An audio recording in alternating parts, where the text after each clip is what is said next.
I wish I knew how to quit you. Then why don't you? You're listening to Codependent Content, the podcast where we discuss the TV shows, movies, books, and video games in which we share an unhealthy relationship. We owe it to humanity. Call me anytime, day or night. Good luck and Godspeed. My name is Mattias. Join us as we try to unravel the characters, stories, and worlds that we are entangled with. Because just when we think we're done with content, it draws us back in. Hello. Happy Thanksgiving. Happy Thanksgiving. I should figure out, do we take what's our opinion on Thanksgiving on this podcast? It's fine. It's nice having a couple of days off. Indigenous Appreciation Day is a really good and whatever. Did you do anything for Thanksgiving? I did. My friend came from Canada and we celebrated properly. We had Nobu. So that was nice. I don't know what Nobu is. Nobu is this like really fancy like seafood restaurant, and there's one in like WeHo. So she ordered takeout. We picked it up. It was a really nice time. She just wanted to treat me. Mm-hmm. So yeah, we got that. It was really nice. And we watched Disney movies. It was great.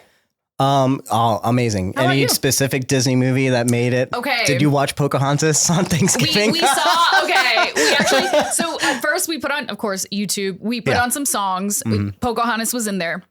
We started talking about Cinderella, though. And Cinderella, I think it might be my favorite Disney movie or one of my favorites. Sure. But she asked, have you seen the live action? And I said, no, it was the first. So that one was the first live action they ever did. And I was like, no, I don't. And I told her, I'm like, I don't like the live action. I actually really do like the live action Cinderella one. Yeah. I love it. Mm-hmm. I love the live action Cinderella. Lily James, right? Yeah, Lily James. Yeah. There's other famous people in it too. Directed by Kenneth Branagh. Yes, mm-hmm. he's also in it. Yes. And then Helena Bonham Carter is in it. The guy from Game of Thrones, the handsome Robb Stark. Is in it. That's right. He plays the Prince Charming. Yeah, he plays Prince Charming. He's fantastic. He's great. In it. I mean, my favorite part. I mean, everybody's performances were great, but the story was pretty true to the movie. Fairy tale. To the movie. To the movie, to the original 1950s cartoon animated movie. If I recall correctly, I might have to rewatch it because I would say this is the least. It didn't follow the cartoon as much as like the newer ones are like very close to the remakes. So very close, but this one had some differences, some changes to adjust for the live action. Right? Yeah, the main differences were the music. So they did not use the music. Yeah, and then they did not have the animals talking, like no Gus, none of the birds. Like they were around, but it was just, they were literally used to create, they were just like around, you know what I mean? They weren't like, but yeah, like it was, I felt like plot wise, it was mostly like, it was pretty accurate. Oh, Cate Blanchett is in it. She plays the wicked stepmother. That's right. Yeah, It was just 10 out of 10. Like, I kind of want to rewatch it and make a little TikTok about it because it's very underrated. I think so. Yeah, absolutely. Yeah. Definitely. I don't know what it was, but there was something about that one that I think it was like the first remake, but it was before they started really like just basically like the Moana trailer. I don't know if you saw that. It just looks like the Moana movie. I know, but with the live action girl, I don't think any shot that I saw was not CGI. I know. Like that was the other wonderful thing about it was not all, it was like very practical. Very, very practical. Mm-hmm. So beautiful. Like everything, it was beautiful. Like everything was beautiful about it. And that her dress. And it seemed to have some sort of like themes too that it was playing with that were not as present, I guess, like there's a reason for a remake, right? So like there was something that I remember emotionally connecting to. I don't know if it was Lily James's performances and a little bit something extra they did with Richard Madden, Robb Stark. Oh, that's his name? I was trying to remember his name. I think it's Richard Madden. Oh, okay. No, you're going to make me look it up. No, don't look it up. What if I'm wrong though?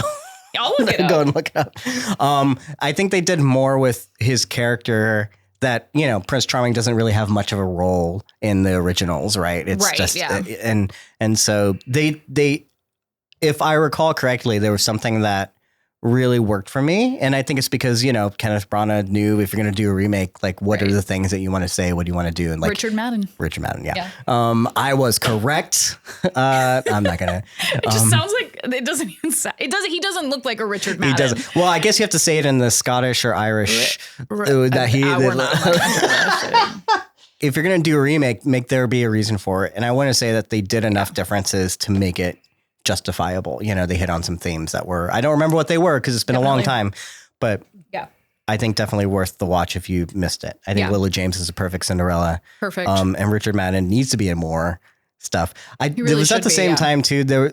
Was that the same year that Into the Woods came out or something? It was like very similar timing. Yeah, it was similar timing. And I think that like Chris Pine and Billy Magnuson played like a pair of princes in Into the Woods, and they had like one of the best like songs like ever. Oh, really? Okay. Yeah. I forget what that song is in Into the Woods. And so I kind of like get that confused with the Cinderella for some reason. Yeah, it was definitely, maybe that came out, and I didn't see any of these movies when they came out.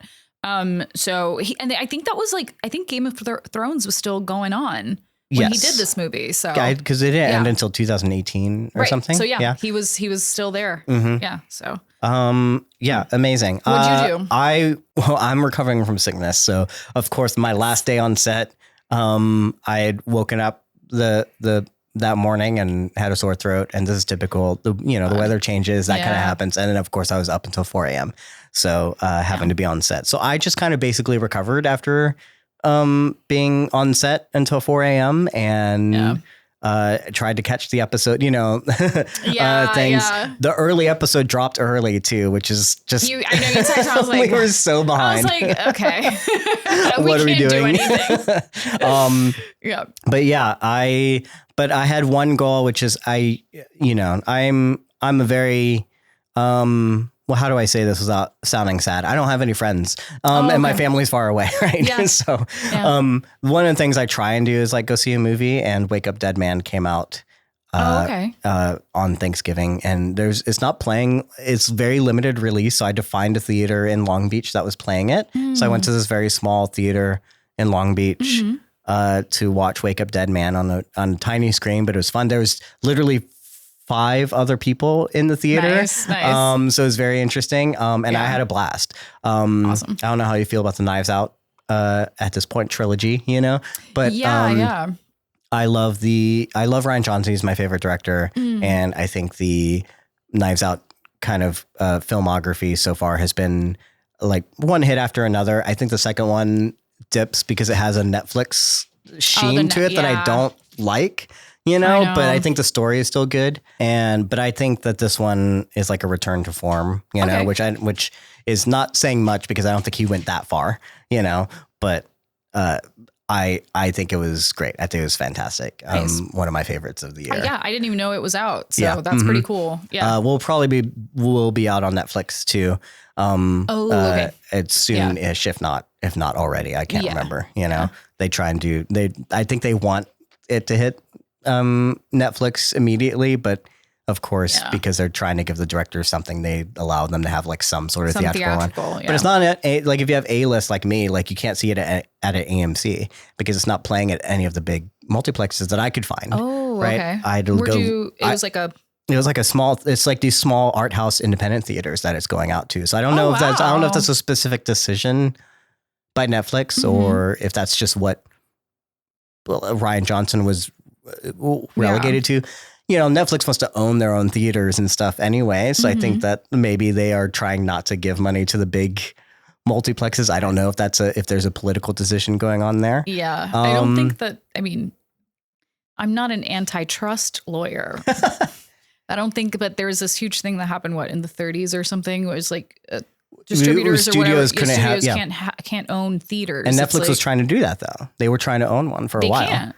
I believe they're still in the process of building one.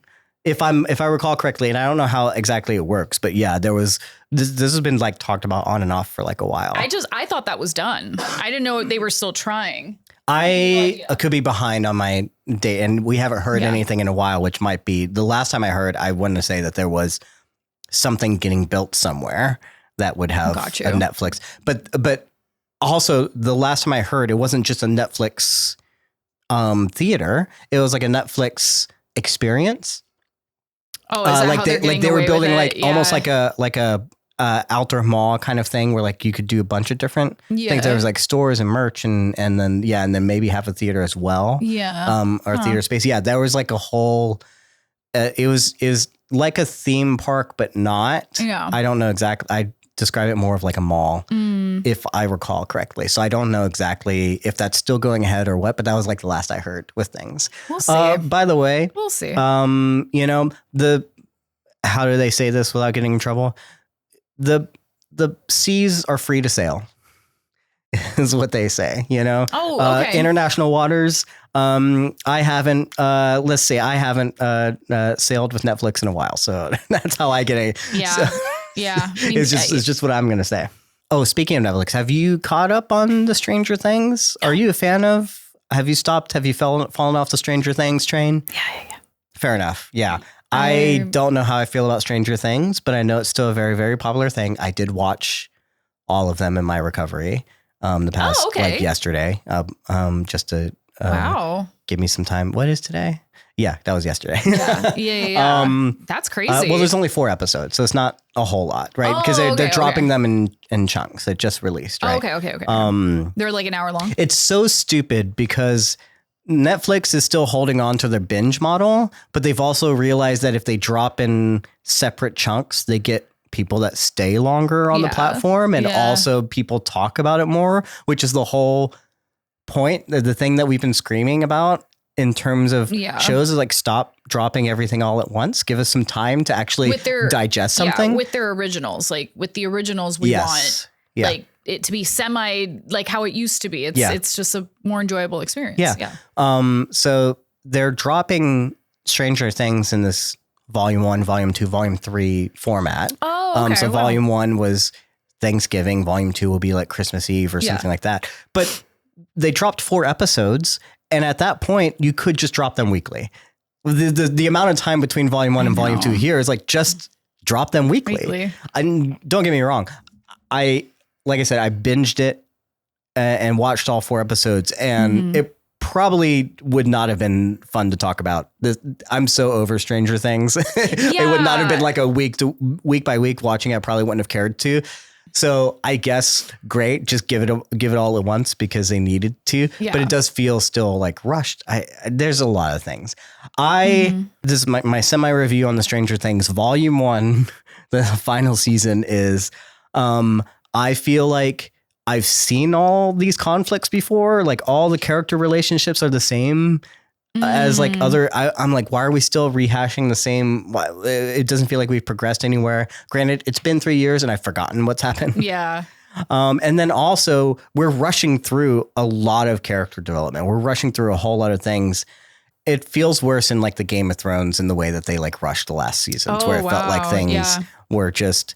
We're going to the finish line. We know this is the final season, and it feels like, okay, well, we know we want to give fans certain things, but we're doing these payoffs and getting the stuff already in like volume 1, which is great if that's what fans want, but it feels so rushed, like to the point where it's like, why didn't they just do some of this last season if this was what they had set up? Like doing some of the stuff at the beginning of the final season feels like it was. These were things that they always knew that were going to happen, but now that they feel rushed because it's not really getting set up properly, or because things were set up already before and we're paying off things now. It feels like they could have done this before and like started with a new thing. Like I don't know what the season is really. It doesn't. I don't know. I'm not a Stranger Things head, you know, so some actors that are still doing great. And I love revisiting them. Some of the characters are still fun, you know, but the writing is just really off on this season, you know, but we'll see. It's only volume 1, so I don't know. It might get, but I don't know. There are some good moments, I guess. Yeah. There are some decent moments. Yeah. I don't know. So that's what we've been watching other than that, than Pluribus. So, good time on Thanksgiving, I guess, to catch up on stuff, see family, and then, just chill. Exactly. Hopefully we've had some time. I'm finally just having some time to chill and actually catch up on things, which is great. Good. I'll let you know what else I watch. I have a lot of movies to catch up on. So yeah, I do too, actually. I really want to see Sentimental Value. I really want to see that. Yeah. I don't want to go to the theater though. That is actually my, like, I think I told you this. I used to go to the theater a lot, and pretty much once I moved to LA, I stopped. I don't know. And maybe it was around the time where like Netflix and like TV shows were like really picking up. I kind of stopped. I also love going to the theater by myself. It's like it's my preference. Happy place. Yeah. It's my happy place. It's actually my preference to go by myself. And I'll go with a friend or, on a date. Oh my God. I think going to the movie theater on a date is actually the worst, in my opinion, because you're just sitting there, like, especially when you're on a first date, when you're first getting to know someone. It's like, no, like I want to do a walk and talk. Yeah. I want to do like a two-hander movie. That's what I want. But we're just walking and talking. Like that's it. A movie or live music. Basically any kind of like show, like you're supposed to pay attention. Interact. Yeah. So all that to say, I want to see it by myself. However, I hear it's devastating. And I don't want to openly sob in a theater. My friend said it was like, it's like very, very I heard sad. I didn't hear sad, but I think I've heard very good things about it. In a good way. I've heard Train Dreams, which is on my list. Train Dreams I heard is really sad. I need to finish it. I started watching it. I'm maybe about 20 minutes in. I love it. I love it. My hot take is I think Joel Edgerton is this generation's Harrison Ford, and I wish he was utilized more in that capacity. Yeah. I think he did a great job in the Apple TV series Dark Matter, and that's where he just doesn't get any accolades. And I think he kind of knows, like he just kind of like surfs in the background. I don't think he's like worried about fame or whatever, which makes him this generation's Harrison Ford. From what I saw, dude, from what I saw, those first one, he was doing so much in a really, really great way. His performance is very subtle, like very soft spoke. It's just, I need to finish it. So that's on the list. Sentimental Values on the list. There's some other movies as well that just came out. Zootopia, I heard, is really good. I heard it's good too. I actually hear, it's really, really good. Yeah. There's this one movie, I think it's called Left-Handed Girl. I haven't heard of this one. It's very like, I think Sean Baker produced it, but it's a film from Taipei. Okay. And it's like all in, I think they speak Mandarin over there. But it's about a little girl, and then they go into a noodle shop, and it's like kind of like following her and her older sister, I believe, or it might be her mom. But like it's supposed to be really good, and it's shot in that like Sean Baker real verite. I don't know. Y'all, I talk a lot about movies and TV shows. I don't know a lot of the technical terms, so I apologize. Never went to film school. Well, I've worked with dropped out of college. I've worked with a cinematographer before, which is funny. My very first indie feature, I got to work with. Now I'm forgetting names, of course. I am, but he's a cinematographer who did Anora and and some episodes of, I think he did the pilot episodes of Euphoria and stuff. Okay, so shot in that like real, like gritty, like this is real life type of way. But I partially want to watch this because I actually really want to visit Taipei. Like I've been wanting to for 10 plus years at this point. So I'd love to see like how it's shot, anyway. Yeah. But it's supposed to be good. But that's it. That's about it. That's my list. Yeah. So. I do need to see Wicked. I don't want to both see of them because I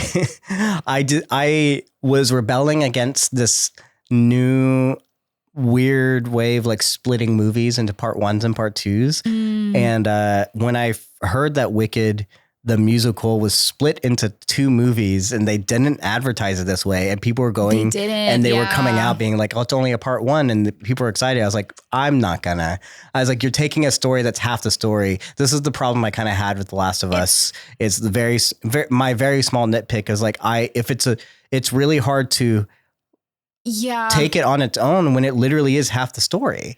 I refused to watch the first one, so I need to watch that one and then go to the theater and watch the second one. So I think that I don't know if you've seen the musical. Obviously a musical, there's an act break. Yeah, for sure.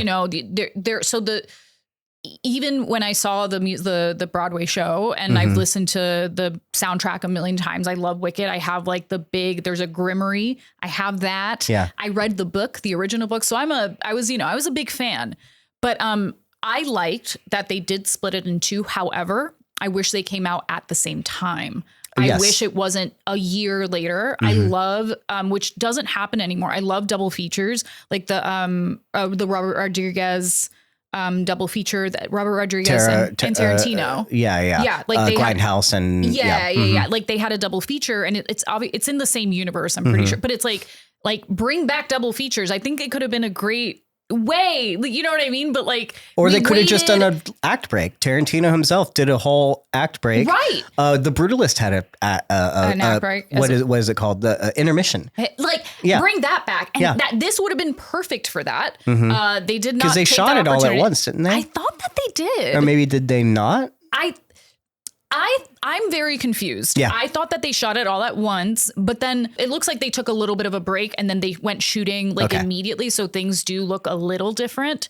Again, this is just from clips that I've seen, but I will not be watching this movie because I haven't heard good things. And also the second half is typically the worst. Yeah. Right? Like the second half, I'm not even watching the musical. I wasn't a big fan of the second half. Like I don't like a lot of the songs in the second half. I like some, the first half to me is great.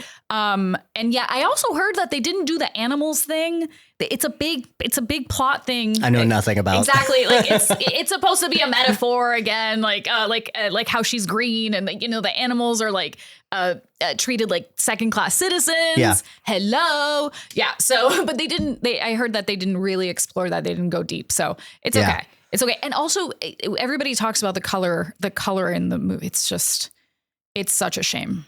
I had a chance to see Wicked on Broadway in 2008.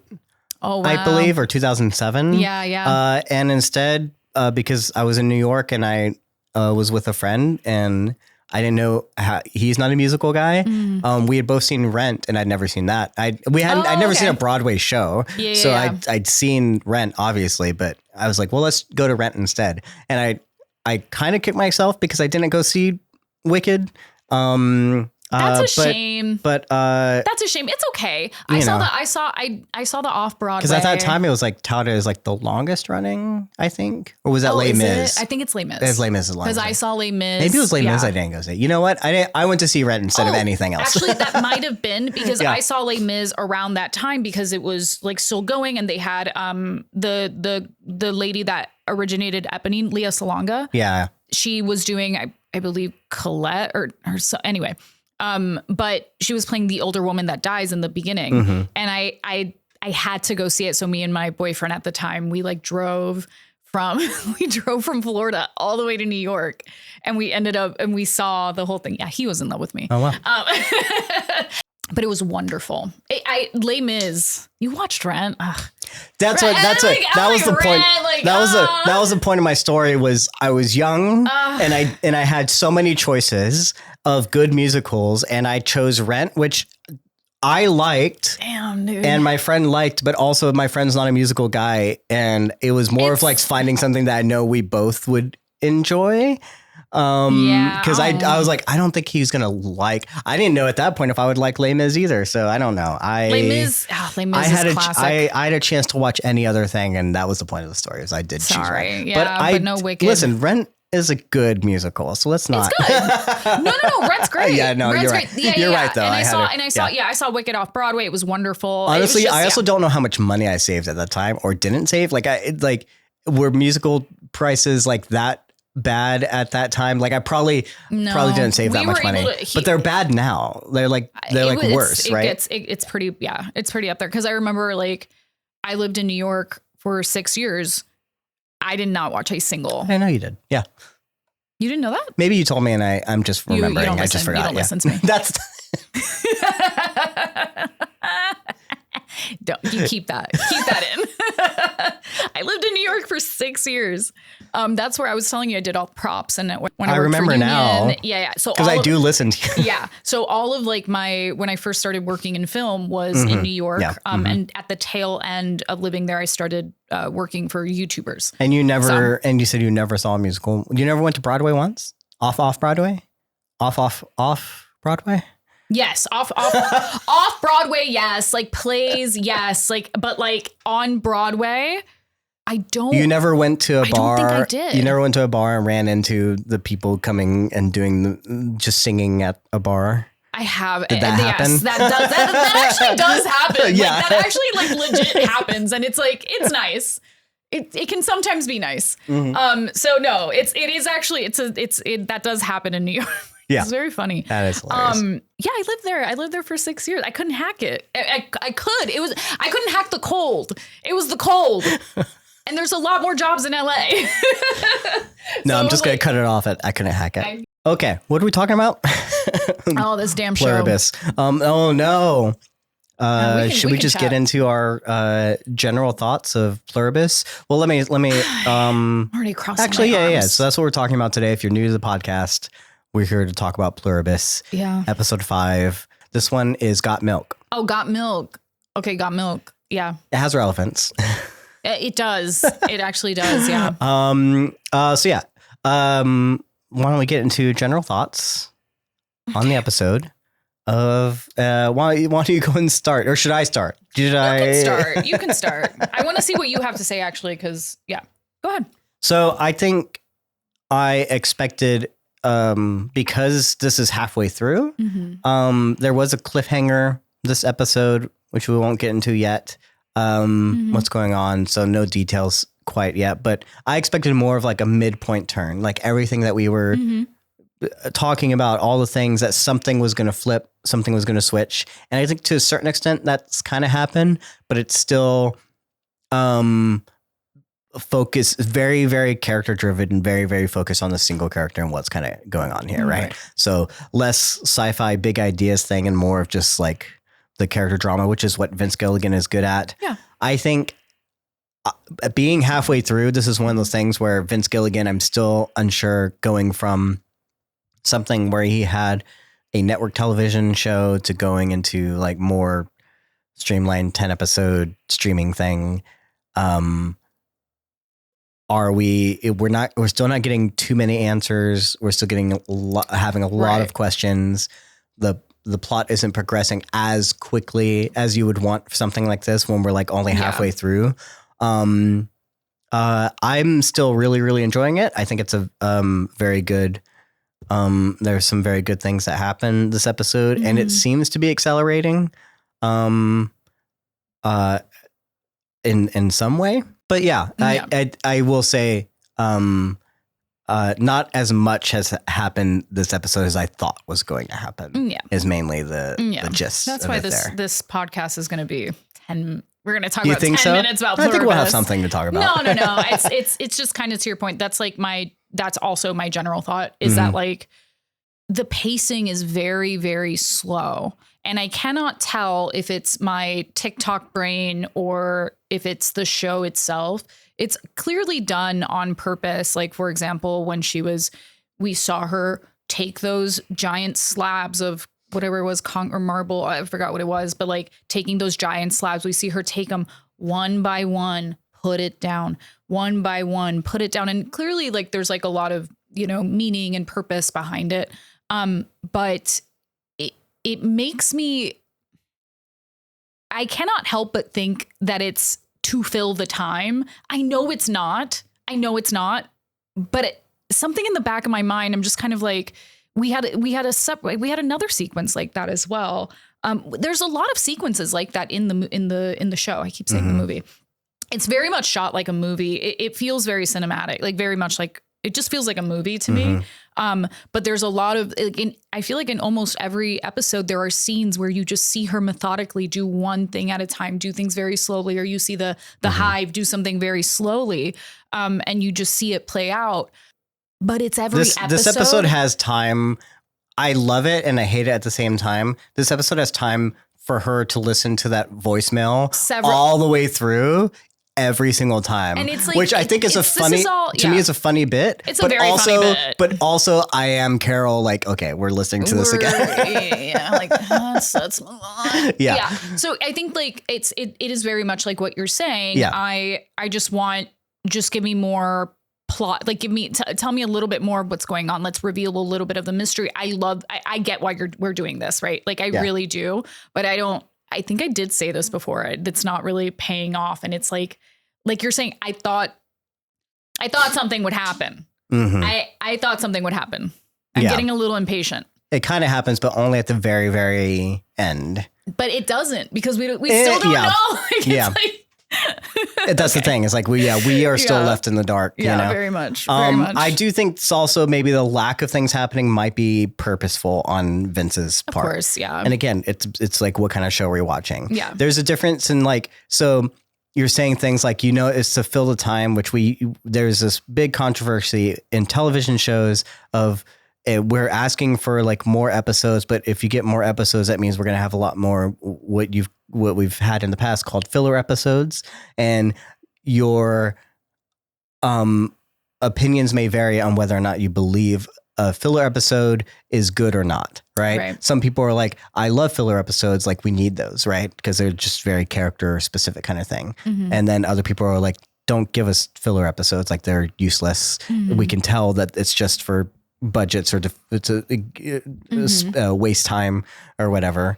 And so it sounds like this is more filler in a way.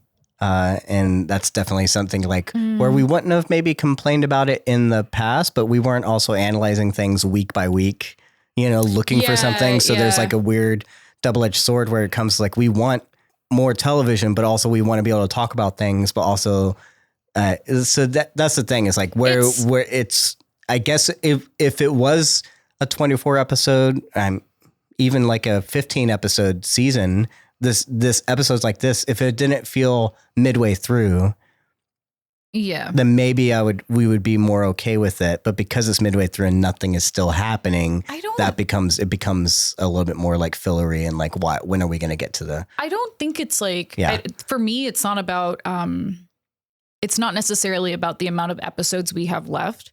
I think I'm one of the rare people that I don't care about that. If you want to do an episode like this, I think that's fine. Yeah. But I just think that like, if you are setting up the show to be a mystery, I want the payoff. Like, I don't think it's like, okay, like if I get the payoff on episode 8, I'm very happy with that. But the way that things are playing out, it does feel like that's what I'm saying. It feels like a very like artsy, like dark comedy movie where things are like very much moving at this pace, which mind you, I like, but what you set up, I'm like, okay, this is very slowly shifting into like something else that I'm not really also understanding because it's not tying to the first thing that we saw. Mm-hmm. So maybe I'm just a dumb TV watcher. I don't know. I feel like tonally, like things are just going away from the Hive and going into like how you're saying a character study,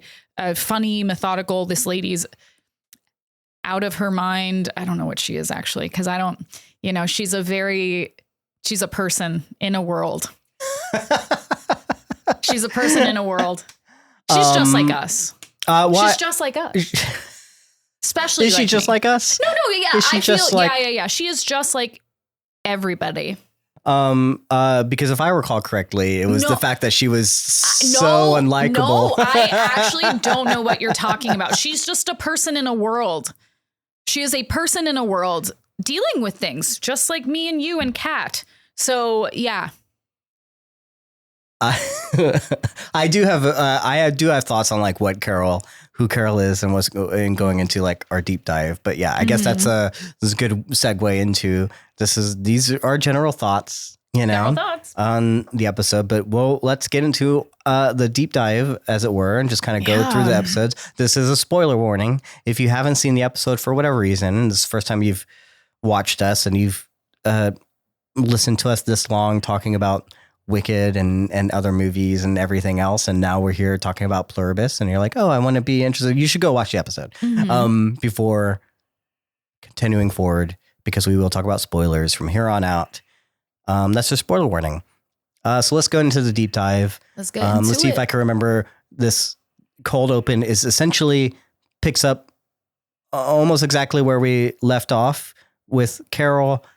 She's having finished this, she used her truth serum, and then Zoja went to a life-threatening saving. I don't know if it's not surgery, but I don't know what you got, procedures to save her life. So she's stuck in the hospital, like waiting to see what happens there.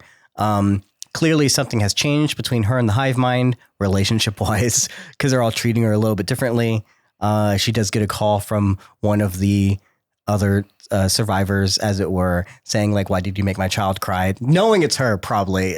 She probably didn't even have to ask the hive mind, like, who did this? Yeah. But now, again, the tears weren't just those people in the courtyard. It was everyone around the world were crying and probably saying, please, Carol, at the same time.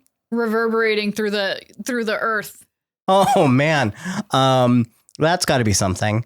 And and then eventually they all, after she goes to sleep to take a rest from the work that she's, the exhaustion that she's built up, and finally sleeps. I don't know what to say about what she's been doing, but they all leave. And they leave Albuquerque. Good. They need. I don't hear good things about Albuquerque, so maybe they really wanted to leave. They need some space. And here I'm thinking that, like, oh, amazing! Finally, something, a real life consequence to her actions that surely Natalie will enjoy. She's just a person coping. She is. She's just a person. She's a person coping. But yes, this. I thought I'm not. I can't remember where exactly the cold open ends. I'm guessing it's her on the roof, saying, "Well, fuck you all anyway." Yeah. Good riddance. Good riddance. Any thoughts on this cold open? I think this is fun. I think the way that they're treating her, again, reminding us this is two characters in a show. Yeah. There's not multiple characters it's Carol and this person, and she hurt. Yeah. This person, the hive mind, they're emotionally hurt. She essentially tried to kill them. And Carol is, dealing with some repercussions from this, Exactly. Yeah. Amazing. Yeah. Any other thoughts or any observations? No, generally, no. It was like a pretty straightforward cold open, and I thought it was great. If I'm being honest, I didn't expect them to completely not talk to her. Yeah. Which was kind of cool. Mm-hmm. Like it of course, because it went against like their cardinal rule, which is like, don't hurt. Mm-hmm. And so she did do that. And now there's a consequence, because before she was just being a jerk, right? Or she was just being selfish, whatever it is. But this was actually like a big no for them. And she crossed that boundary. And now she's seeing the consequences. And it was cool seeing them be like, okay, you crossed our boundary. So yeah. Well, I love that as like a relationship thing. And we see more of this like later on. There's Carol. We've talked about so much how much Carol is just hurting other people, like in her coping, she's lashing out and all this, and we don't get it. So far, she hasn't had to deal with it. Like they've been there for her. They're trying to please her. And now it's funny because I think she definitely like deserves this. Yeah. And as a relationship, looking at this just from the context of relationships, someone needing to like take a break and take some time and just like seeing how like the way that they try and interact with her afterwards, delivering things or picking up things with the drone. Like she expects them to show up for her after everything is done. She's like, I need help, like turn on the lights for me. She's codependent in a way, which clearly, like, obviously, like, if all the services that were normally there are gone, like, yes, but also in a relationship way, she just can't. She still doesn't respect any of the boundaries that they have set up. Like, how about you you said you're independent, you can take care of yourself, but it doesn't happen. Yeah. And she still can't take care of herself. She doesn't try. And every little moment she tries to go to them for help. Yeah. She doesn't try and solve anything on her own, which I think is just hilarious. If you imagine this hive mind is not a hive mind, but it's like a single person. An entity, yeah. And her trying to deal with it. I think it's just super funny how much they try to like put that distance there and to keep her, allow her to not only see one, how incapable you are of being on your own. Yeah. But also that your actions like actually have consequences, and she's still not seeing it. You know, she doubles down. Yeah, she doubles. It's a bit frustrating. It's just, again, it's been what, 5 episodes? Is this the 5th episode? It's the 5th episode. Yeah. It is the 5th. Mm-hmm. Yeah. It's just the 5th episode of her doing the same thing over and over again. Mm-hmm. And I think that's been a bit of my frustration. It's like, we're literally seeing her do the same thing in a different font. Yeah. I think the only thing is the difference is before they were somewhat enabling her because they were still trying to be a part of like her life and everything. I don't think they were enabling. I think they were just being nice. Sure. I think enabling, giving her a grenade, I think it's because they take things very literally, which again just goes back to the AI of it all.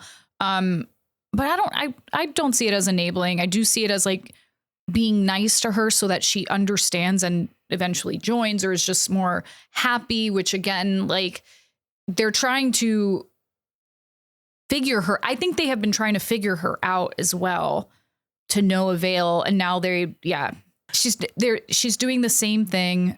I guess it's, actually, wow. Mm-hmm. Smart Natalie tapping in. It's very like Sisyphus. It's very much like doing the same thing over and over again, pushing that boulder up the hill, and like nothing is changing. And it's like, and it's endless, and I don't know how the Sisyphus thing ends. Does he die? He does. I don't think it does end. Exactly. That's the thing. It's like, it doesn't end. It doesn't end. And and even in that methodicalness of doing the same, like putting the boulder down, doing that, like all of that, it's like, it's very Sisyphus and it's just doing the same thing and nothing really ending, and feeling that throughout the show. That's what they want us to feel. I mean, I think for me, this is the first time I'm trying to put it into a context of if it wasn't a sci-fi aspect, right? We see a person lose the person that they were in love with, right? That they were married to. Yeah. And she lost this person who has basically been taking care of her for years, at least 5 years that we know of, mm-hmm. right? In terms of what we've seen of their relationship.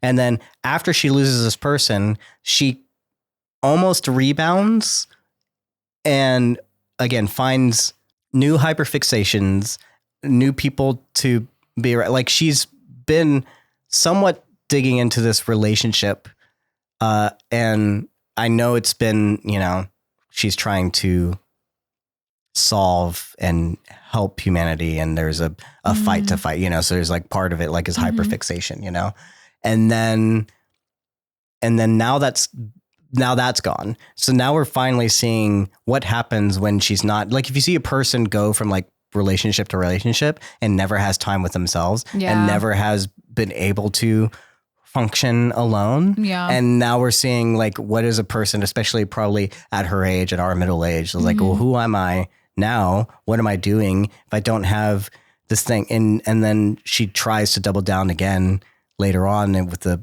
mystery of things, right. Which I find hilarious. But yeah, there's this idea that she doesn't know how to be alone. Mm-hmm. And this is also the first time we're seeing like, can she actually function as a person without anyone, without a relationship to bounce off of, without some sort of, Yeah, she definitely can. Yeah. It's not.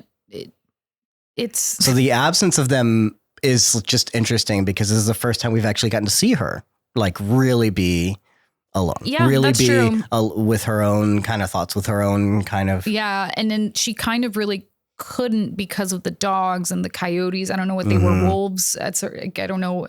then that kept happening. And like, then she kept calling people and then she tried and then she couldn't. And then the videos that she was sending, it's just always like, it's always something occupying her thoughts outside of her. And like how you're saying, her not sitting with herself. Yeah. Well, we've talked too about like, this is people are constantly being like, well, of course, Carol's unlikable because she's grieving and all this kind of stuff. And like, if you were grieving your life, I was like, I don't think she's taken any time to grieve at all. You know, there's like little moments where like, she's clearly like in a grieving stage, but she's constantly like not grieving. Exactly. You know? Like, when she, was in the bed or when she tried to go to the bed and it was, Helen's side, it was Helen's side and it was untouched. And so clearly like, I'm like, oh, finally, we're going to get like a really like touching scene with her grieving. I really thought that like, you know, and I think that we were about to go into, but then the dogs came or the wolves or whatever they were. Yeah. They came and then that interrupted that thought.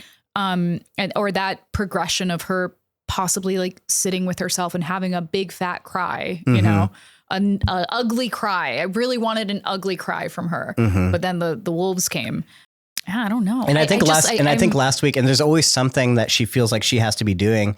And again, all in this pursuit to save humanity. Don't get me wrong. Hive mind bad, individuality good. Sure. I agree. But this is essentially the worst person in the world trying to save humanity. And even like what you're saying, because I did want to touch on this. It's like those videos that she's making, she's really acting like she's fucking Captain America. Oh yeah, absolutely. Like trying to save fucking Carol Sturka here. I'm when she first wrote the script, it was like to whom it may concern or something. And she crossed it out. She's trying to put herself into like a political like no. I need to sound like friendly or something, you know, and trying to There's something I want to get into the video stuff, but my point too being that this is the worst person in the world trying to save humanity, but I keep thinking about, I said this a little bit last week, like to what end, what goal? And I'm thinking about the Joker's monologue in The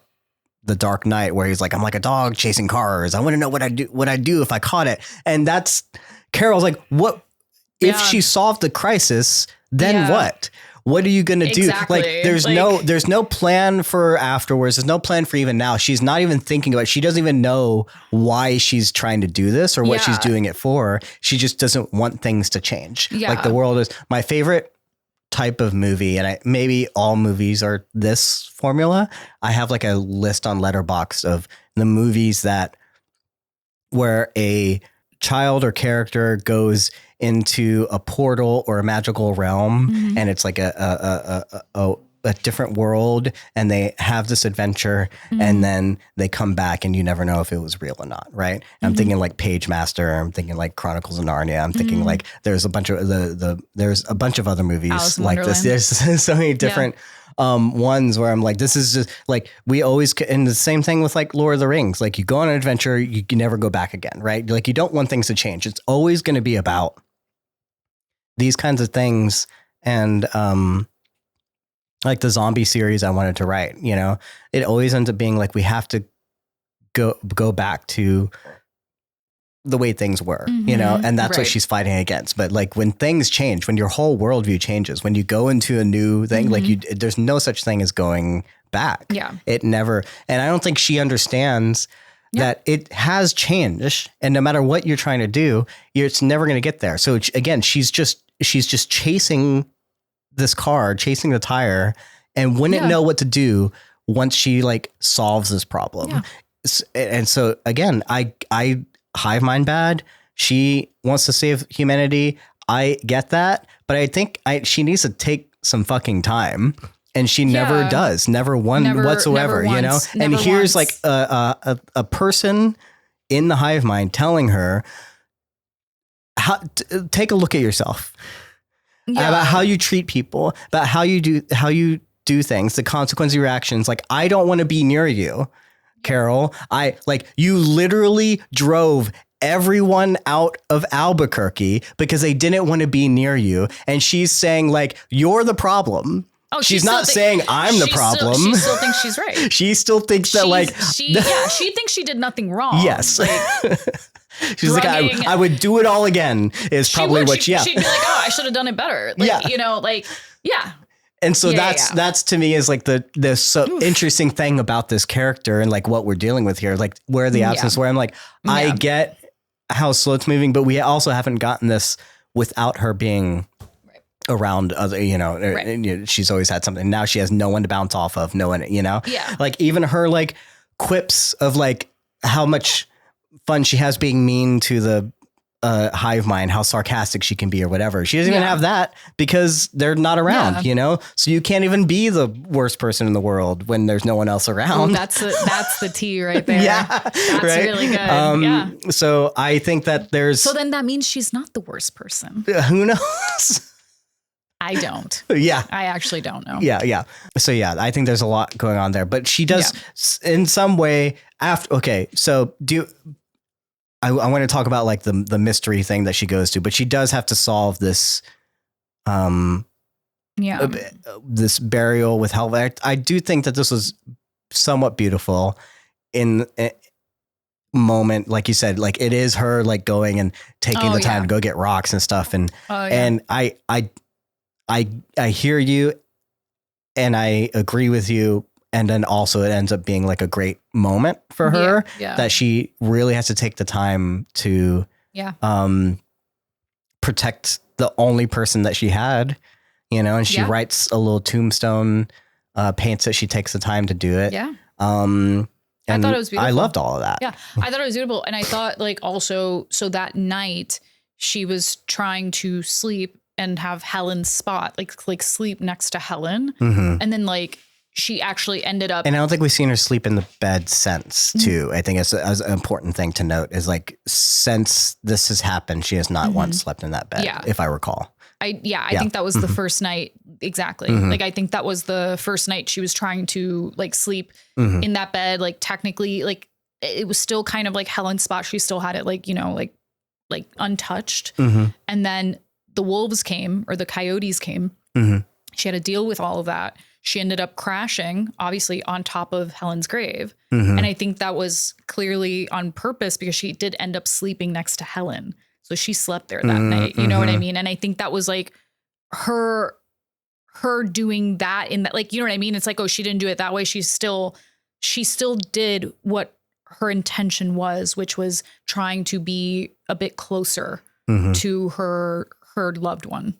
I saw it that way. Yeah. So, I didn't even think about that, but you're right. Yeah. I saw it like, I think that was a very baby start of her trying to grieve and to accept. And then those wolves came in and she still, obviously she went to protect her grave, but she still did eventually end up sleeping next to her presence. She still ended up doing what she intended to do in that scene. So I thought that was really cool. Yeah. And a baby bit of growth. Yeah. So, yeah. Absolutely. Yeah. She does need to get a new car.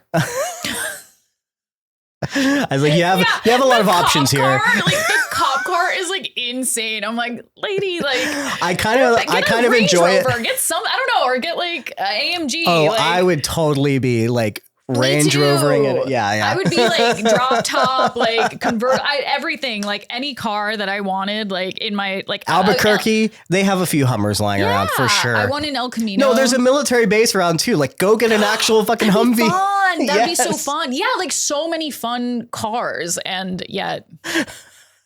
Yeah, she doesn't give a fuck. She does not care. I like that. I did love the moment. I don't know what it is about me. There's something about that moment of her trying to get the shotgun, it not coming loose, and then at the very end, like realizing it was just a quick release thing. Yeah. Which, don't get me wrong, no one would probably know that. It's a very relatable thing. Of course, there was this one thing. Yeah. I'm thinking about like there was these small moments that would happen with Carol, like that. And I think later on when she's trying to solve these things and she's struggling so much to, she's getting frustrated and kind of overwhelmed. And I feel like I have these moments as well. Something that was like, I think was like fresh on my mind of like when I get really overwhelmed, because I was thinking about it for my therapist like later on, you know? And so when I watched this episode, that moment where like the shotgun, like the button clicks open, you know, or the moment where she sits on the couch and the bag like falls over and it's like the last thing you want to fucking deal with like right now, you know? And I could feel that little frustration. So there's all these like little relatable moments, you know? Yeah. And then of course I kind of liked it as a way of like, there was some sort of humanity there. And then also, yes, she doesn't know how to use the gun thing, which most people would just not even put that little moment in there. And I guess as the prior military or the person that's always on set, like who knows? No one would know how to, you know? So I kind of like love Vince for like showing that, like she doesn't have the answers to everything. Yeah. You know, it's a very small moment, you know? That's like really great. I didn't even think about it like that. Yeah. She doesn't have the answers for anything, but when you're thinking about a million different things that are not, you're not thinking logically. Like she's not like, you know, it's just very, she's very into something that I noticed as well in this. And I don't know why I didn't notice in other episodes. Yeah. But this lady always has her hair and makeup done. And that is just not something I would notice. Yeah, it's definitely not like she's taking care of herself in that sense where she still feels like she has to be. And you think more than movie makeup? Like, you think is this a problem of them not being realistic, or do you think she's actually putting herself together? I think she's actually putting herself together because it's especially for the camera, right? I think she must. Honestly, it might be the camera. That's why I need to go back because this is the first time I noticed it. That she's a bit put together, but it could possibly be for the camera, which makes sense. But either way, I thought I was just like, okay, she still has to put on a show. There has to be. Right? There was definitely some presentation because obviously she pulls away the alcohol, puts them in the cabinet so no one could see like how much of a drunk she is, which made me think, first of all, there's a whiskey or a wine out there called Writer's Tears that I never knew existed, and I think that's hilarious. So now I want to get some of that. So if anyone wants to send me a gift for Christmas, please, because I want to know what that tastes like. Anyway, so I love that. A little bit of a shout out, but there's this little bit of presentation that she has to give. And also, why are you not, Carol, like, why have we not seen her go to the liquor store and just get the most expensive? Why doesn't she just live at the liquor store? Just embrace who you are, Carol. Just be. Go to the bar. I don't know, like something. Yeah, just post up. So anyway, the mystery of this. Yeah, she became a little like Nancy Drew. There's some Agatha Christie, Nancy Drew. This is the thing that she thinks she has to do. And again, part of me was like kind of getting on her side here. I know the hive mind is not great, and I want her to fight for individuality. And I know she needs to fight against the hive mind. Like, we should probably save humanity. That's probably a good thing. I don't think I would want to join the hive mind either. I would like her to take some fucking time to like reckon with the consequences of her actions, but she still doesn't do it, and she doubles down and she just keeps going. So it's like, part of me is like, I need you to take some time. And then another part of me is like, okay, she's uncovering some things that are very sus, you know? So like, you know, so like, I'm kind of there, I'm kind of not, which is kind of evident. I can't be the only one that's thinking that way, you know, kind of like, do I want to listen to her or do I not? Because clearly other people are not listening to her. I don't want to listen to her. She sends out these messages that she's very scripted. She writes, and she very manipulative. How do I say it? Again, I'm imagining a relationship with two different people. She uses her ex to deliver this message to other people because they have the skills and she doesn't. Right. So how very much of a person like her to do that to you. If this was like a real person, I imagine this is what would happen to me if I'm producing podcasts. If I dated someone, they're like, oh, can you still help me with the podcast though? I'm like, give me a break. Can you help me film? Can you help me film my my acting audition? Like, because I have the equipment. This is what would happen to me. It would not happen to me. It would not happen to me.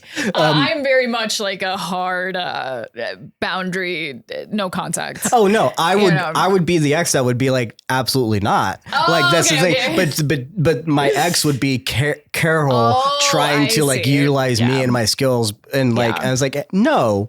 But this happens, right? And she's sending. But first of all, she's just using her ex to help her do these things. They do it in the most passive aggressive way, which is just perfect for them. You know what? I'm kind of rooting for the hive mind. Yeah. Sending a drone to pick up the package is the most passive aggressive. It really and honestly, she deserves it. It's like, although this is just like a taste of her own medicine. It's so perfect. Yeah. I love them for that. Yeah.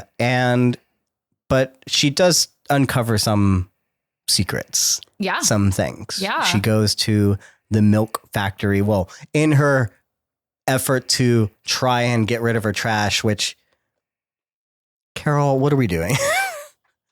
You don't know how to function on your own, but she does discover by accident all these milk cartons around, and clearly they're drinking. It's from, the hive mind. And she goes to the milk carton factory. Yeah. And she discovers they're drinking a substance. They're doing, what is this substance, Yeah.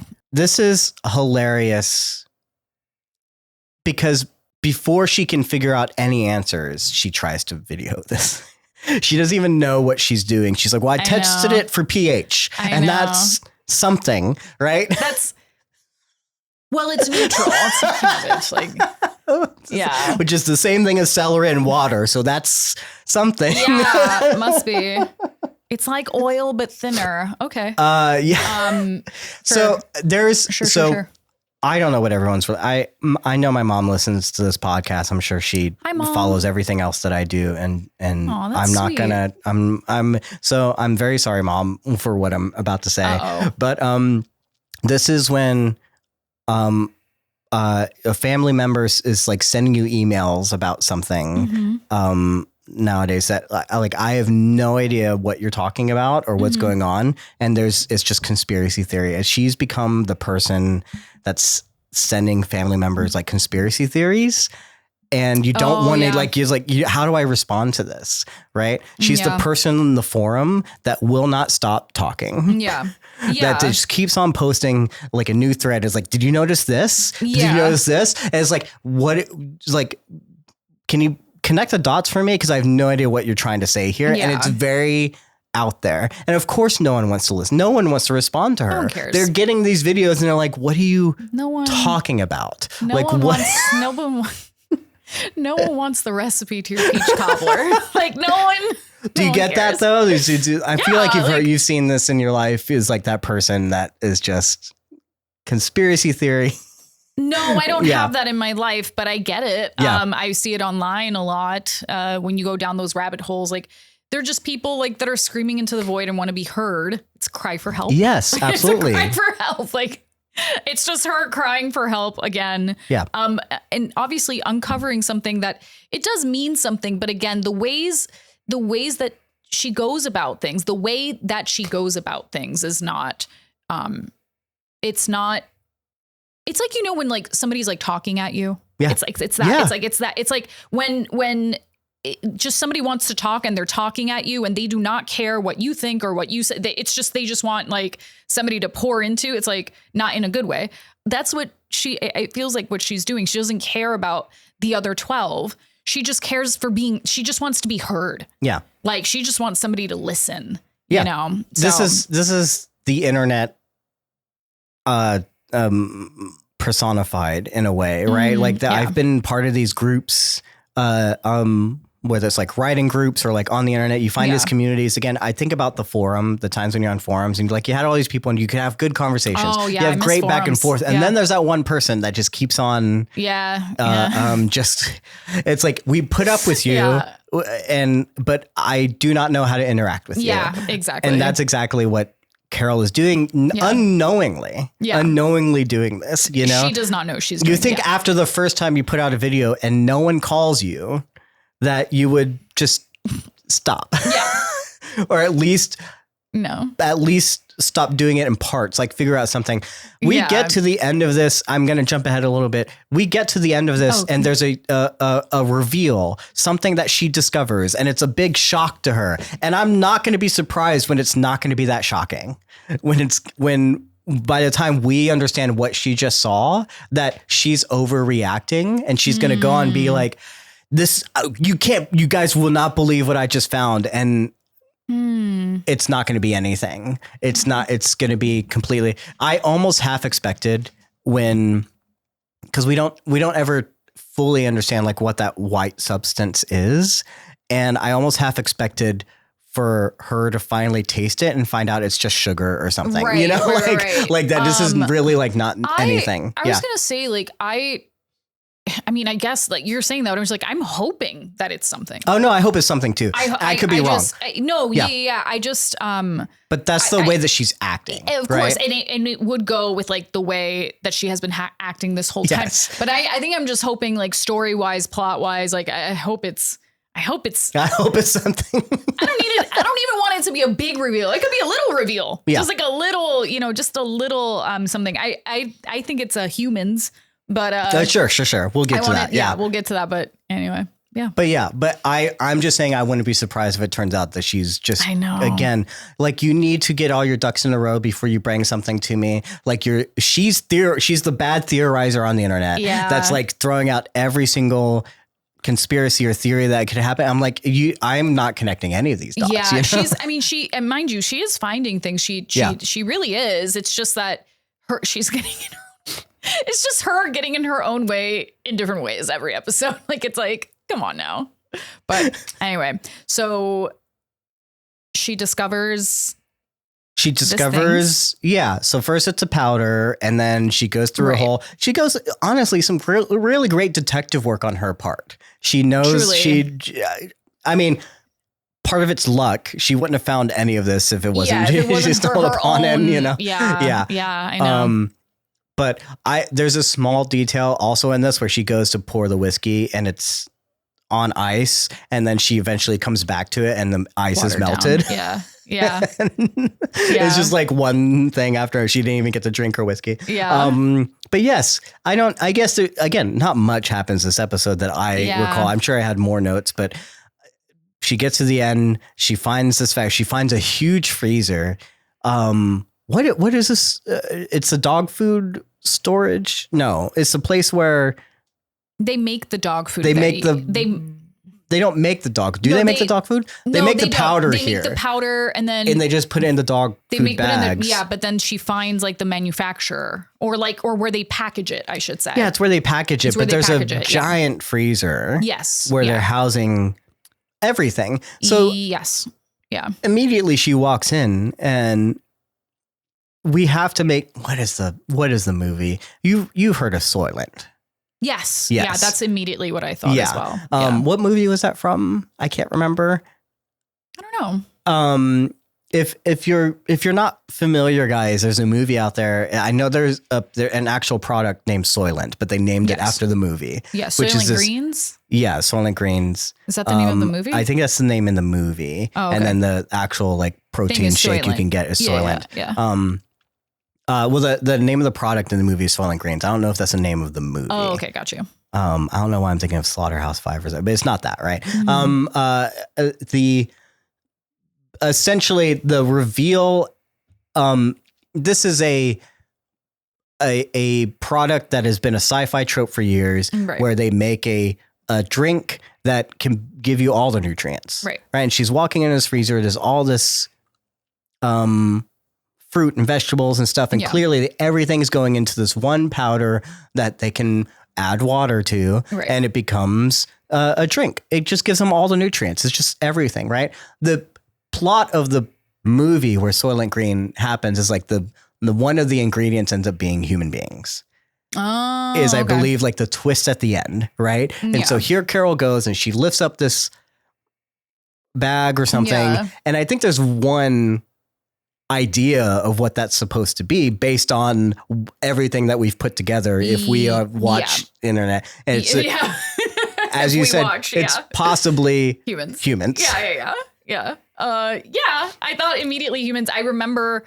I didn't watch that movie. I didn't know that it was humans, but like I've never seen the movie, but I think I only knew about it because when Soylent started coming out as an actual product, it was one of those things where like, oh, this is what it's based off of. I learned a lot about what that was, you know? I immediately, I thought of Soylent as well. It's just like this one thing that, you know, it's easy to digest. You don't need much, you know? I thought it was humans. I thought that little tarp, I just thought it was humans. That's all. I have nothing. Well, based on her reaction, and again, based off of our context clues of media literacy, this is I think what they're leading us to believe. Or it could be those dogs. It wolves. could be actual, because we haven't seen any actual pets, right? It could be the pets. Yeah. The thing about animals. It could be the world, drones. Because based on like my own research of things, it could be the drones. It could be the drones.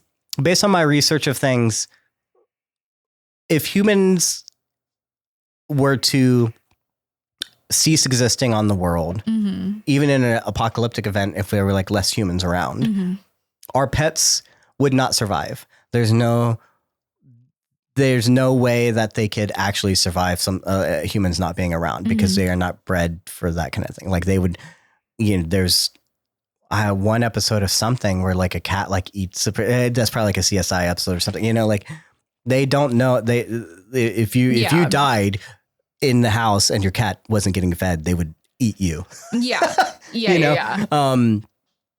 They do not know how to survive or fend on their own. So we haven't seen any pets, and I don't see any of these hive mind taking care of any of the pets, and they released all the animals. So I don't know how connected we are to the animals. I had wondered over and over again how connected they are to these coyotes or wolves, and I'm not exactly sure which one they were either.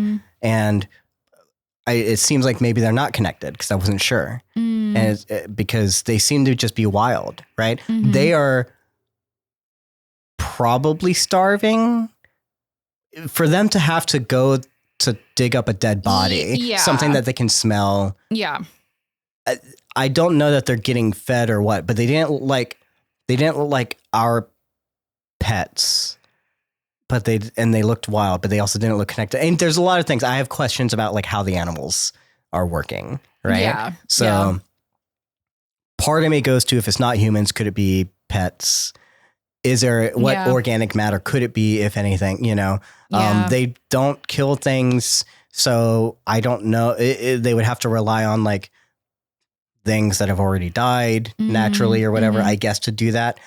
I don't know what's under that bag. I don't think it's humans. I don't think it's animals or humans. I think possibly that Carol's like overreacting. It could be Zoja. It could be Zoja sleeping. I don't think it's that either, but I mean, I'm just saying. I think at this point it could be anything. I think a lot of things could shock her. I mean, I was thinking like it could be a little bit of humans left over. They're hibernating in sub. It could be fucking. Could anything. Be aliens. It could be aliens. I don't know what it is, but I think we're led to believe that it's possibly human for her to react that way. And again, the Soylent Green nature of it. Right. But again, we don't have the answers. It just ends that way. We can only speculate. Yeah. So I'm not exactly sure. This episode is telling me that it's nothing. Yeah. Because she's trying to find something in it, because we still don't know what the powder is. It probably could be something as simple as like sugar. Yeah. It's interesting. It's like, I just feel like I agree. Like it really could be nothing. It could be a million things. It could be nothing. But I think that like I think what's going to happen is that like all of these things that she thinks are some things, like even before she found like all of these things, it's like, it's not, she's looking in the wrong place. Yes. I think at the end, we're going to see how wrong, because clearly we know this lady's wrong. Yeah. We know that she's not doing things correctly, but I think towards the end, we're really going to see how wrong and how far off she has been. Yeah. So yeah. Because her speculation is this is a thing that maybe keeps them, the hive mind, connected, and if we solve this, we might be able to stop their source of whatever it is that keeps them doing a thing. Right. And maybe she's right, but also probably not, because they still are human bodies that need nutrients, and it might just be a more streamlined way of delivering these nutrients to them. That's it really, because there are limited resources on Earth now, especially because they don't want to kill animals or kill anything. Yeah. So they really have to be efficient. The virus needs to be the virus, whatever it is inside of them needs the bodies, needs the host, to be as healthy and streamlined as possible. The food wise and nutrient wise. So yeah. So she's discovering things, but I don't think she's discovering what she thinks she's discovering is basically what I feel like I'm getting from this episode. She's very much Sisyphus. It's just things are just so far off. She's doing the same thing over and over again. Yeah. We're not going to see anything You say Sisyphus, I think more the definition of insanity, right? That people have said, it's just the same shit over and over again. Same results. Yeah. You're getting the same results, Yeah. Mm-hmm. Yeah. So who knows what's under that bag? I guess we'll figure out in about a week's time if it's actually something or anything. I guess one thought that did come to mind, which I guess to give her some credit, if it turns out to be this, could it be, we talked about the frozen eggs. So maybe eggs. Or embryos. Oh, it could be a bunch of embryos. Yeah. So maybe there's a stem cell thing going. Yeah, I don't know. It could be. That's what I'm saying. It could be. When I said it could be Zosha, I meant it could be like a clone, like a deep sleep. Oh, it could be a frozen, Sure. like deep sleep hibernation type of thing. Like it could be a couple of these, of the humans in a deep sleep state, and then they get awakened. Yeah. Stay woke. I just wonder why it would be under like a tarp or just in case there's a weird cutoff there and I didn't get to edit that out. My cat decided to stop the recording by stepping on the keyboard. And so this is us fixing it. So we lost about 5 minutes of conversation there, but we're back. And we're just in time to wrap this up anyway. Honestly, we've been So I was just saying, I do feel like this concept would have worked really wonderfully as a movie, especially character wise, the way that her character is being developed. I would have loved to see like a 2.5 hour movie like this, with a great payoff at the end. Like you're just sitting through it. You're seeing somebody. It honestly reminds me a bit of the pacing of Rear Window, where it's mostly a character study of this man and the interactions that he has. He is like very unlikable. Yeah. I'm not saying Carol is. And you have to wonder if he's insane or not the whole time too. Yeah. He's just not a very likable person. He's a bit grouchy. There are characters that come in and out, but it is mainly about him kind of going crazy. You don't know if you don't know what's happening. And then at the end, you get this like wonderful payoff, wonderful reveal. He was right the whole time. He's still an asshole, but hey, at least he was right. Yeah. And that it could possibly be that is what we're getting. You don't typically see it in TV. It could possibly be, but I also, again, I just wouldn't be surprised if it's not that. Sure. And to me, I kind of enjoy that. Again, I don't know if this is in there or not, but just in case, but I'll try and be as efficient as possible in like saying this, right? Okay. That I will somewhat disagree with you in that I don't feel that way. I don't feel like this could be a movie. I do like that Vince is taking his time with things. I'm enjoying the show for what it is. Yeah. I do think that there's a little bit of what we maybe demand from TV shows has changed since he started making TV shows. And I think he plays with those expectations. I think he really does know what people are expecting. I think that's the fun that he's kind of having, because I wouldn't be surprised if just like that Rear Window or just like the Soylent thing where we discover it's like a major thing, right? Or like there is a big payoff. Like he was right the whole time. It's like, no, what if she just is driving herself insane? What if there is nothing? What if she is just overreacting? Right. And so again, I just wouldn't be surprised if that's the direction. I don't know if that is the direction he's going. Maybe there is something under the tarp. I'm calling it now. There's nothing under there. Nothing worth talking about. I think that's going to be my official stance, is like, that would be the more funny thing and hilarious thing. Nothing worth to talk about. And we will talk about it for 30 minutes next But the week. thing is, like, people, I think he knows, he puts this cliffhanger in there. Again, I said this earlier, he's kind of started this type of talking about shows, right? Before Breaking Bad, before Better Call Saul, right. The podcast era wasn't even like in full swing. You know, people weren't really doing week to week analyzing shows thing. And I think he's kind of playing in that, like knowing that he started that, but also and knowing people are going to participate in something that maybe I don't know if that's something he wants to participate in. I don't think he dislikes it. Right. But I think that is part of what we're running into, is there's a show that he likes to make and the things that he wants to do that doesn't really always lend itself to this kind of conversation, right? This kind of like the podcast era where we have to have reveals, we want to theorize about things. Right. Carol takes on that kind of podcaster in a way. She takes on a little bit of us where she's like, there's got to be something here, right? You know? Right. Yeah. And is that not part of the commentary that he's putting into the show where we're kind of doing the same? It's like, is there something? I don't know. Yeah. Right.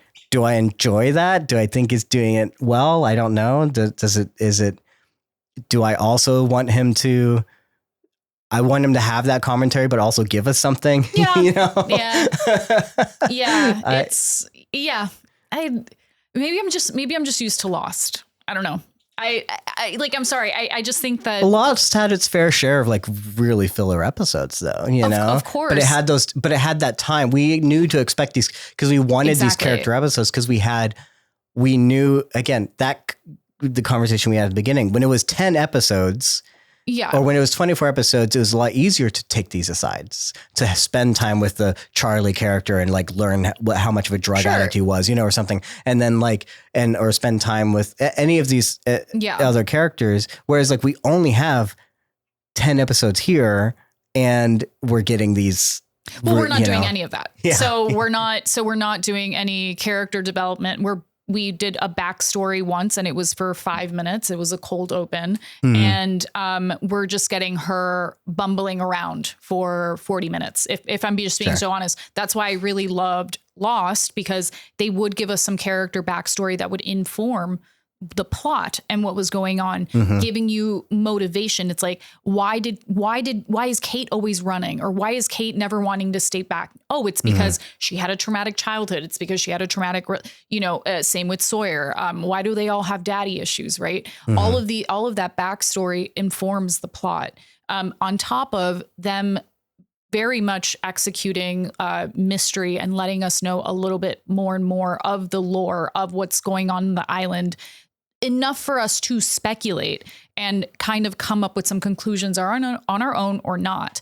I think that and I'm not saying that what they're doing, Vince Gilligan and the team is doing is bad or anything. It's just, it's very different from my taste. And that's why I was saying, when it comes to the way that they're executing this, for me, I like when it's in a movie. And that's what I was saying. Never seen it in a TV show. I'm down, but I would actually love to like kind of go back and be like, have there been TV shows like this? I don't think so. Like, I can't name a single show. And I think that's wonderful. That's why, like, even with Carol, I think I was telling you in the car, I've never seen very specifically a woman character like Carol, like staunchly like this, like, so like the same, like she's not changing. She's not having a come to Jesus moment anytime soon. Yeah. I don't think that she will. I think that she's gonna stay not like this. this season. You think? I don't know. I think eventually she's gonna have to. Well, to be fair, it's gonna be forced upon her. But we have seen this in Breaking Bad. I will say not the woman, but like the male characters. Again, people have often been like, "What if this was a male character? Y'all would be defending." I was like, "No, not at all. I don't defend because I watch." Yeah. I watched Breaking Bad and was also like, why does everyone like this guy? Yeah, same. Like he literally just keeps every time something goes wrong, he's not wrong. And he doubles down and he doubles down. So we have kind of seen this before. And so I will say like, part of me thinks that Carol will eventually change maybe season 3-ish. Possibly. But if I'm looking back at history and what Vince Gilligan does, possibly not. Yeah. Probably she's never going to change because that's the same thing that Walter White did. And I want to rewatch. I actually really want to rewatch that first season of Breaking Bad because I'm wondering, because I remember feeling so much empathy in the beginning because he had cancer and he was a teacher. But I'm wondering, like, how quickly did we have to let that go and be like, oh, this guy's just an asshole? Like, and he's always been an asshole. That was just like a little bit. He treats Jesse like the fucking worst, really man. Does, yeah. Like, he treats his family like in some ways, like even worse than that. Yeah. And they're always like, well, he's doing this for his family and stuff. And we relate to, I was like, yeah, but where does he actually end up though? Actually. His family hates him. Yeah. They don't get any of this money anyway. Yeah. Like it never works out the way. So he just was the worst person for no reason. Like, I love that character the same way I love Carol in the same way. Right. Yeah. In that, like, I love that we can follow these bad characters and kind of relate to them and find some common ground in there, but these are not good people. These are not good people. Carol is a little more good. She's not at least doing things illegally and like she's treating people poorly, but I kind of see her intention there. She's just very misinformed, right? She's very like not misunderstood, but when she does things, it's the person that like really just will not understand. She doesn't understand herself. She doesn't understand her actions, right? It's very much the anti-hero. Yeah. Like, and they are not, there is no real redeeming qualities. And I will say with Carol, like, I don't think she is misinformed. I don't know what the word is. I'm like, I know. And I'm trying to think of it too, because as soon as she tried to kill Zosha, I was like, you're done. Like, I'm like, oh, you're terrible. I'm like, you tried to kill. I would say that's the thing. It's like, to me, it's like the intent wasn't to kill, right? The intent was for her to get information, which I can understand. The intent was the intent was to drug her. Yes. To roofie that lady. Mm-hmm.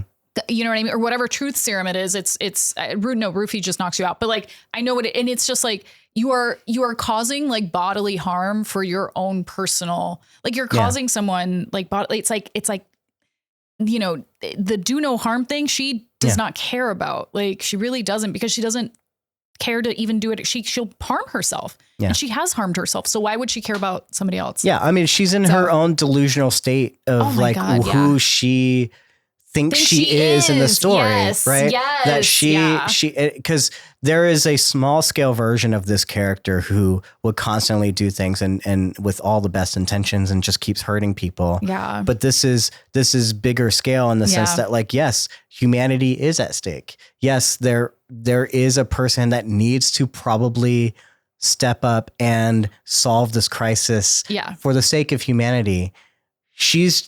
I don't think the person to do that. I would not trust her to be that person, because she keeps taking these really out there delusional methods to do something that, again, this is where I said it last week. I can't wait to see maybe what her and someone else playing off of each other, how that'll react, because she goes way out there. Her methods are just the first idea that pops in her into her mind, and they're creative in some right. Like, who would think to do that? And she gets away with it, you know, like the true serum thing is like, that's pretty creative. Like the way that she pulls it off, it's kind of like her doing a heist. Like we see her in this episode find creative ways to like solve the answers and stuff. And no one else is doing it, right? No one else is at this point even putting in any effort. Right. But she ends up either being wrong half the time, or just hurting other people in her pursuit to do it because of the way that she treats these other people, because of the way she views them as non-human entities. And again, that's a big scale thing that if you shrunk it down to like a small scale, you'd be like, you would see that like this is like a bad person. I think some of her actions end up being worse, I think, than if it were like on a small scale. It's like, okay, like a little white lie probably wouldn't like, yeah, you're a terrible person, but like, I understand your intention there. But here it's like, whenever you start being bigger with this and putting it on a bigger scale, like those consequences are much bigger for those actions and stuff. So I don't know. Yeah. So that's where it becomes, what am I saying here? I don't think she's as bad as Walter White, right? Yeah. I also don't, so I can see that maybe she has the capability of some good characteristics and the capability of changing and seeing the error of her ways, but she has yet to do that.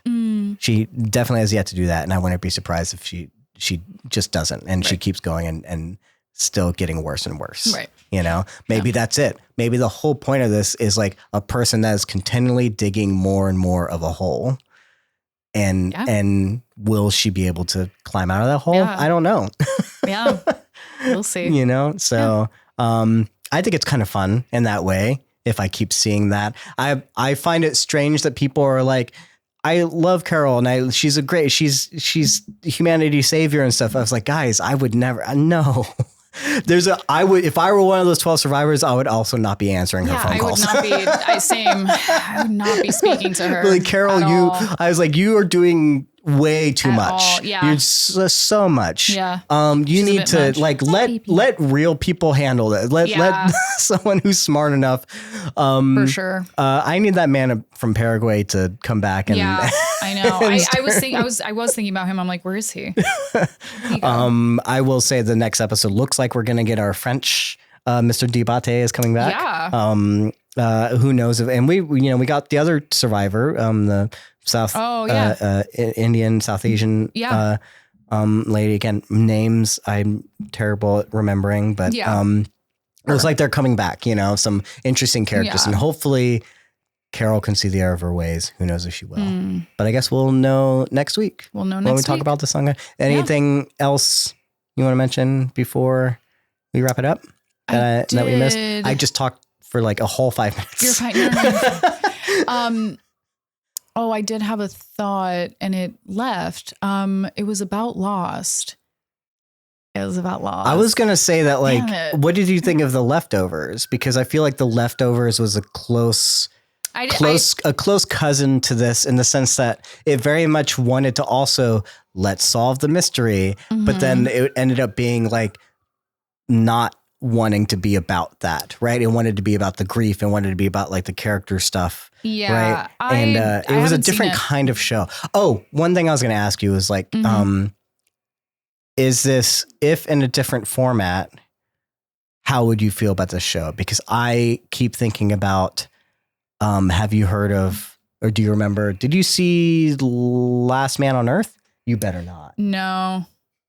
No, last time she just like sat on it. Like she was looking at the screen. Yeah. It's like she keyboard. She knew what she was doing. It's the I saw her. I was like, I know what you're doing.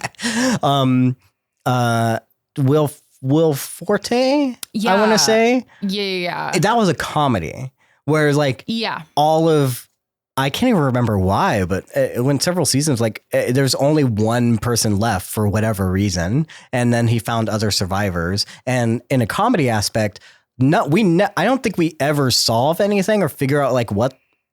I don't remember the show, but if it's not a drama, right? Like it just ends up being like funny. If this was more satirical, like would it be? I think it is kind of.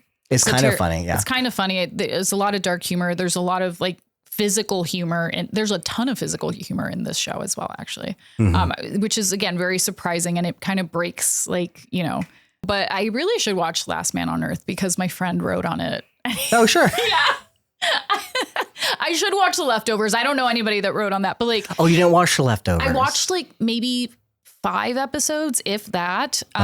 It was just very sad. It's a tough show. Yeah. It was very sad. And I think I was just like going through something. And I was like, let me not, you don't want to listen to sad music when you're already sad. It's not something I revisit when I want to feel happy. I know. But now I'm like, I would definitely, it's definitely on the list because I love Lindelof. Like I love Watchmen. I thought that was, I know it's not related, but like, I just thought I love that Watchmen. I love Watchmen. I thought he did such a good job. Oh, amazing. I was like, and yeah, okay. Anyway, that's a separate topic. No, but man, I had this thought. Oh, I remember. Okay. Mm-hmm. So final thoughts. We're doing final thoughts, right?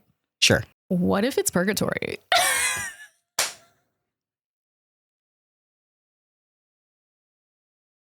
Well, I think it is for a certain character. She's definitely. Yeah, like I'm just saying, what if this is like purgatory and like how we've been alluding to like the Jesus of it all and like the saint, the apostles and all of that. And like, what if this is just like purgatory or like she's in hell or like whatever it is and it was all a lie, like it was all fake and then she like wakes up or like whatever, like what if it's all a dream?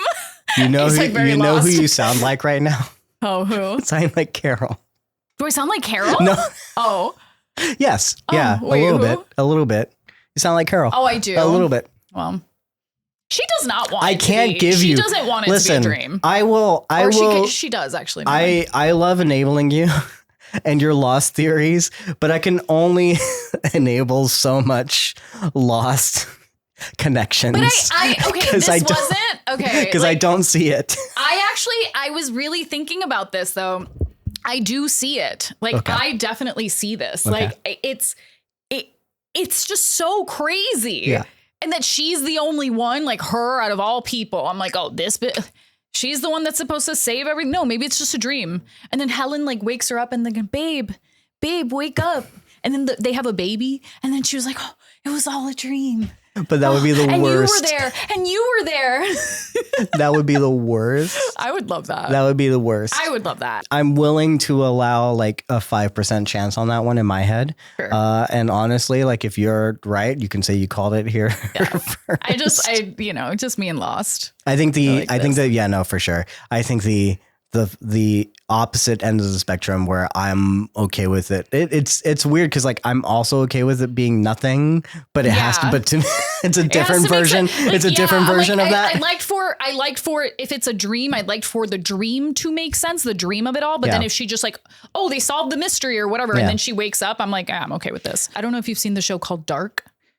No, you've mentioned it before, and I need to watch it. Yeah. Dark is like in my top 5 shows ever. Yeah. I think they're I need to watch that. I think they're the only show that does time travel correctly without a paradox. So, and you said that last time, and I'm going to say it again. That's a nod because time travel is a paradox. So you can't have that. And they make it make sense. They make it make sense. No. Time travel can still make sense, but it's going to have a paradox no matter what because it is a paradox. It may not have like the typical paradoxes depending on like what you're dealing with. That might be it then. To me, it's like, here's the thing. I'm going to cut this out. My real life stance of time travel is if time travel existed, we would already know. So the fact that we don't know that time travel exists in real life means that time travel can and never will exist. Now that depends on how you view time travel. Cause you could be like, well, what if we can't time travel past the moment where we invented time travel? Or like, okay, fine, whatever. Right. But to me, or I guess if you were like, okay, every time we have a deja vu moment, you could think, oh, that's a moment of time travel where someone changed something. Right. You could be like, well, maybe we do know, we just never see the effects of it because like they keep it really, really secret. Right. I don't think that's possible. In my reality of like what the real world is living, time travel can exist because if it did exist, we would know about it. And therefore that becomes the paradox, right? Yeah. My favorite type of time travel, if time travel existed, is whatever happens will always happen. Fate. What is that? Determinism or it's the version where like you can go back and change something, but you going back and change something already happened. Yeah. And so you did change it. And like when you it's going to constantly, and you're in a loop, right? Yeah. So like it would have always happened anyway. Yeah. So that might sound like a little bit what Dark is because it has to make sense, but maybe it's not. But there's Dark deals also with, like parallel realities essentially, and like all of that. Like it's you gotta watch it, dude. I mind you, like, should I keep this in? We could talk about time travel all the time. It's just my personal thoughts on time travel are so very specific. I think you should definitely even clip this too. I just find Dark is a really, if you already you will fucking love Dark, and we can have a whole podcast about Dark. I mean, I've seen it twice already. Yeah. Like I'm super down. But I will say my favorite version of time traveling is, of course, like Lost. It's like where your consciousness travels essentially, and you still have the vessel that you're in, but your consciousness travels to your past vessel, right? Or your future vessel, but it's all the same consciousness. I like that one. Yeah. Yeah. So that's why I loved that. And that one, Lost was a really weird one because he was time traveling, but he wasn't because they couldn't change anything, or could they? He was informing Desmond was informing his past self for the present self on the island. Yeah. So then essentially present self, he would go to the past and like do something or say something, and then he would come back and then remember. And then he would remember it. But it would never affect the actual things that happened. It only affect whatever the future present moment, from that present moment as opposed to changing the past, which he could not. Yeah. Which again is what you're saying. And that was my favorite episode. Again, I was not I watched Lost, thinking about it. When I watched Lost, I was coming in from like all these different expectations, and I'm coming in from a TV series writer mindset where I'm like, oh, everything about this kind of show really did start with Lost. Like I've seen all these things before, and now I can predict where it's going. And because I've seen it all before, but at the same time, this is the first one that did that. Yeah. And I'm having fun, like visually figuring that out. But also I'm like, but I'm also not being like surprised at all because I'd seen so many things, because I'm viewing it from years on, so I'm not enjoying it as much as my ex would have liked me to enjoyed it. And then that episode hits, and now I'm like, you know what? I'm all in because I don't know what just happened. Yeah. No one told me this is going to happen. But of course it would be the time travel episode where I'm like, no, this is fun stuff. Oh yeah. But to me, it's also not what Lost was.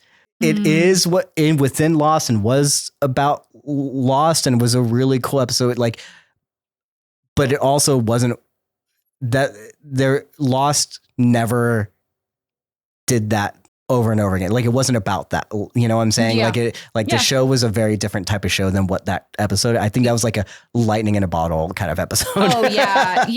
But and then the episode really progressed, like the plot as well, with like the Not Penny's boat, the Widmore of it all, the connections. But the way that episode was about like the power of love, basically. Right. Like, no, that's what I love about it too. That's what I love about it too. Love is a paradox. Anyway, okay, you know what? We could talk about time travel all day. Maybe if you want us to talk about Dark, let us know. God, so good. Maybe the German viewer. I wonder if the German person, maybe Suzanne. Yeah, Suzanne. If you have, because it's a German show. Listen, a lot of people have been telling me to watch Dark. I believe. I also need to catch up on Parthenon, which I guess deals with some similar things that I was dealing with whatever show I was podcasting about recently. Oh, okay. Yeah, I did not see that one. And someone mentioned Parthenon again. Okay. It keeps getting mentioned. So Dark is also up there. People know I love time travel out there. So please, we constantly are talking about, we will eventually have to do a series where we talk about something that is not new and not recent. Sure. And we'll figure out what that looks like. And maybe it's Dark. It could be about a bunch of shows about time travel. Yeah, it'd be really fun. Super fun. Someday when I could get paid for this, we're going to go through the filmography of Heath Ledger, because that's someday.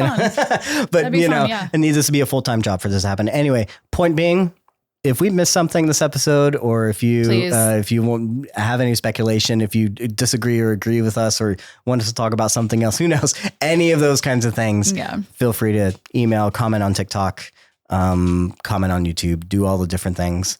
All the links are out there. Yeah. Follow Natalie on social media. Follow me, please, and we'll message you back. Thank you, Natalie, for joining me on this one. Thank you. It was a lot of fun, I think. It was a good time. It's always a good time. I don't think it was as short as you said it was going to be, but I wanted it to be not from not spending time. I'm just like this. The episode was just, you know. Well, but yeah, we'll have some. We'll have see. More fun We'll see if I can keep you engaged next week with if the episode keeps coming. Yeah, we'll see if Carol can keep me engaged next week. We'll see. From my cat to your cat. Good afternoon, good evening, good night. See you later. Thank you for listening to Codependent Content. For updates, you can follow us on social media. And if you ever want to see a video version of this podcast, feel free to check us out on YouTube or Spotify. If you have any questions or simply want to tell us about something we missed, you can email us at codependentcontent@gmail.com. Or just leave a comment on TikTok and we'll get back to you. Links to all our accounts, where to contact us, or other ways to support will be in the description or show notes. We're glad you're here and working through your traumas with us. Remember, when you're lost in the darkness, search for the light. Live long and prosper, and may the force be with you. Until the next session, cowabunga, dudes.